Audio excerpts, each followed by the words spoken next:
13절부터 읽겠습니다. 그들이 가서 그분께서 말씀하신 대로 만나 유월절을 예비하니라. 그 시간이 이르매 그분께서 앉으시고 12 사도도 함께 앉으니 15절 말씀하시되 내가 고난을 받기 전에 너희와 함께 이 유월절 어린 양 먹기를 바라고 또 바랐노라. 내가 너희에게 말하노니 이 유월절이 하나님의 왕국에서 성취될 때까지 다시 먹지 아니하리라 하시고 이에 잔을 취하사 감사를 드리시고 말씀하시되 이것을 가져다가 너희 중에서 나누라.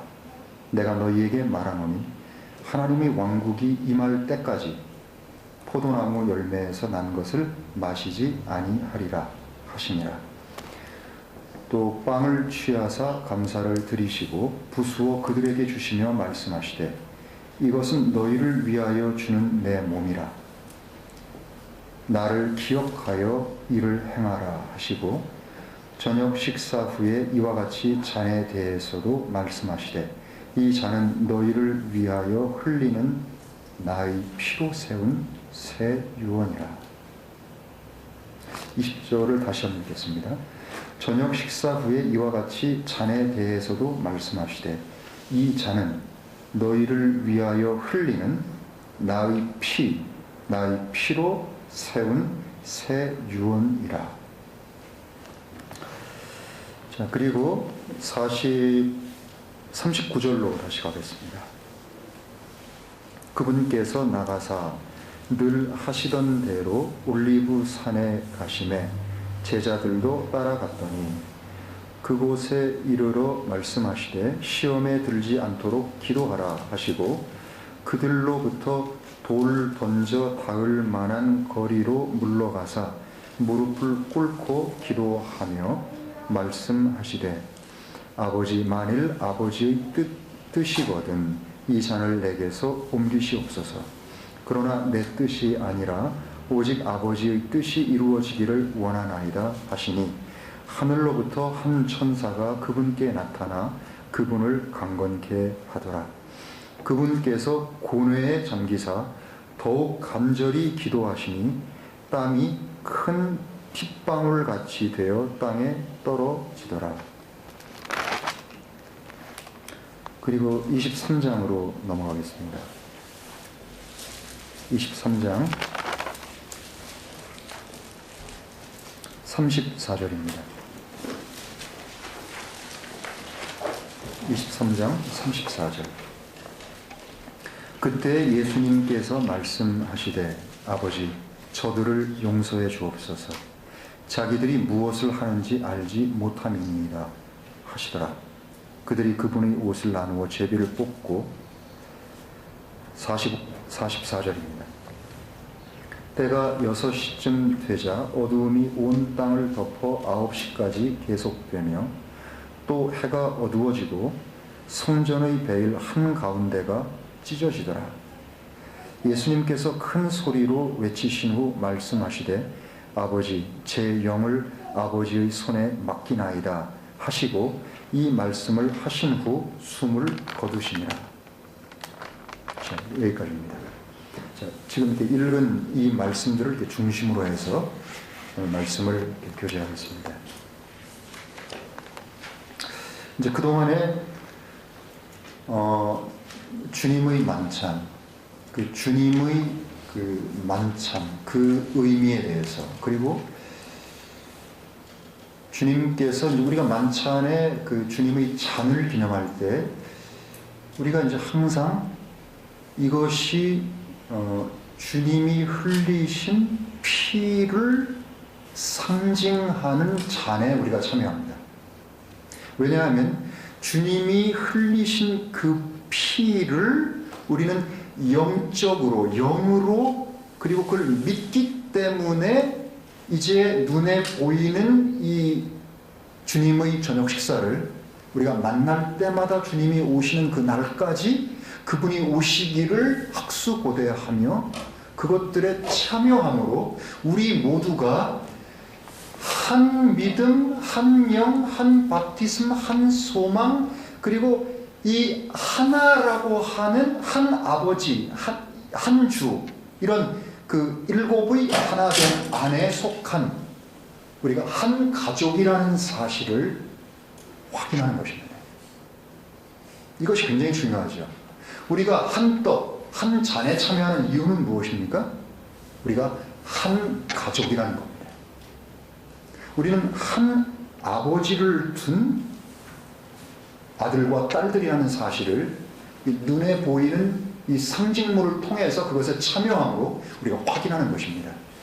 더 이상 확인할 필요가 없는 날이 오지요. 어떤 날이요? 우리가 이 몸을 벗고 영광스러운 부활체로 그분과 하나가 되는 그 날이 오기 때문에 그 날부터는 이런 상징물을 가지고 우리가 할 필요가 없습니다. 왜냐하면 실체를 보고 실체 안에 있을 것이기 때문에, 실체가 우리 안에, 우리가 실체 안에 있을 것이기 때문에 더 이상 그것이 필요하지 않습니다. 그러니까 그때까지만 하는 것입니다. 그리고 이 주님의 피에 대해서 말씀드릴 때 항상 거기에 수식하는 말이 있습니다. 이것은 뭐라고 수식하는 말이 있는가 하면 22장의 20절을 보시면 This cup is the New Testament in my blood which is shed for you. 이렇게 되어 있어요. 너희들을 위해서 흘리는 내 피로 세운 새 유언이다 라고 되어 있는 겁니다. 그러니까 이 흘려진 주님의 피, 이 흘려진 주님의 피가 주님이 우리와 체결한 새로운 유언, 그 새로운 유언을 보증하는 피라는 사실입니다. 그 새로운 유언을 당사자인 하나님과 그 하나님을 믿는 하나님의 백성, 곧 성도들이 예수 그리스도를 통해서, 예수 그리스도를 중개로 해서, 중매로 해서, 중재자로 해서, 미디에이터로 해서 맺게 되는 피라는 사실을 여기서는 말하고 있죠. 그것을 우리는 주님의 저녁 식사 때 항상 그것들을 기억하는 것입니다. 우리가 주님과 새로운 계약을 맺은 존재들이다 라고 하는 그런 믿음 말입니다. 자, 이걸 이렇게 생각을 하다 보니까 자연히 지지난주에 읽었던 출애굽기 말씀들이 저절로 이렇게 생각이 납니다. 요즘 우리들이 읽고 있는 그 성경의 부분이 출애굽기 같은 경우에 이제 성막에 관한 그 계시를 주님께서 이렇게 해주시죠. 성막을 모세에게 주님께서 그 호렙산 꼭대기에서 이렇게 보여주십니다. 오늘 이제 그 10시 그 주님의 서퍼 때 안 나오신 분은 그 앤드류 형제님이 교제한 미니스트리 미팅 때 교제한 그 God's dwelling place, 그것에 대해서 못 들으셔서 참 아쉬울 겁니다. 들으실 기회가 있겠지만, 여러분 성경에서 창세기는 참 중요합니다. 왜냐하면 그것이 시작이기 때문에 그래요. 창세기는 씨앗과 같은 그런 책입니다. 씨앗이에요. 씨앗이 심겨져야지 그 안에서 이제 뿌리가 나고, 그리고 스프라우트, 싹이 나고, 거기에서 줄기가 나고, 그래서 그것이 자라가지고 열매를 맺고 나중에 수확을 하는 걸로 끝납니다. 그렇죠? 창세기는 씨앗에 관한 씨앗의 책이고, 요한계시록은 뭡니까 그러면? 수확의 책입니다. 하비스팅입니다. 이 결론이에요. 창세기는 시작이고 이건 좀 결론이죠. 그렇기 때문에 창세기를 잘 알아야지 되는 겁니다. 물론 결론을 잘 알아야 되지만 창세기를 모르고 결론을 알 수가 없어요. 그러니까 시작을 모르고 중간을 알 수가 없어요. 본론을. 시작을 모르고 결론을 알 수가 없습니다. 그렇기 때문에 우리는 전부 다를 잘 알아야 되는데, 특별히 창세기의 내용 가운데 창세기 3장 15절에 나오는 그 하나님의 약속의 예언의 말씀이 얼마나 중요한지 우리들은 그것을 계속해서 묵상하고 해야 될 것입니다. 창세기 3장 15절을 여러분 한번 보십시오.